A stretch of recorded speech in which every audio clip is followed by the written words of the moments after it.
Audio Jungle.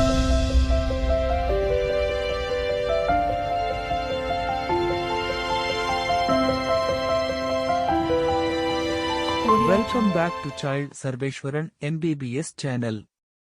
இரத்த குழாய்களில் அடைப்பு ஏற்படுவது எப்படி? இந்த உணவுகளை எடுத்துக்கிட்டா தப்பிக்கலாம். வாங்க பார்க்கலாம். நாம் உண்ணும் உணவுகளில் உள்ள தேவைக்கு அதிகமான கொழுப்புகளானது இரத்தத்தில் கலந்து, பின் அவை பிளக்குகளாக மாறி இரத்த நாளங்களின் உள்புற சுவர்களில் தங்கிவிடுகின்றன.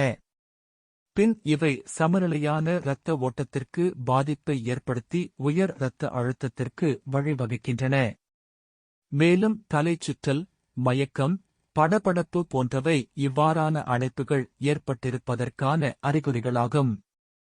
இனி இரத்தக் குழாய் அடைப்பு வராமல் தடுக்க உண்ண வேண்டிய 5 வகை உணவுகள் என்னென்ன என்று பார்ப்போம்.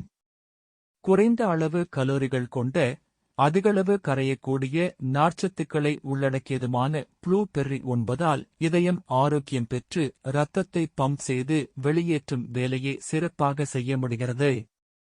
புரோக்கோலியில் நார்ச்சத்து, கொழுப்பு அமிலம் மற்றும் வைட்டமின்கள் அதிகளவில் உள்ளன. இவை இரத்த நாளங்களில் அடைப்பு ஏற்படுவதை தடுத்து இதய ஆரோக்கியத்தை காக்கவல்லது. மீன் உணவுகளில் அடங்கியிருக்கும் ஒமேகா 3 கொழுப்பு அமிலங்களும் அடைப்பு உண்டாவதைத் தடுத்து இதய ஆரோக்கியத்தை காக்க உதவுகின்றன.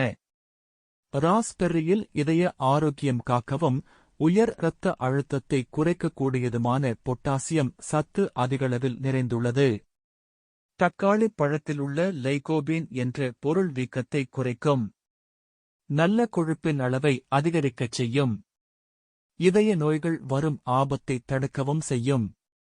இவ்வகையான உணவுகளை அடிக்கடி தினசரி உட்கொண்டு இதய ஆரோக்கியம் காப்போம். உடலும் மனமும் உறுதியாக வேண்டும். வாழ்வோம், வாழ்ந்திடுவோம். நன்றி. மீண்டும் ஒரு மருத்துவ குறிப்பில் சந்திக்கலாம்.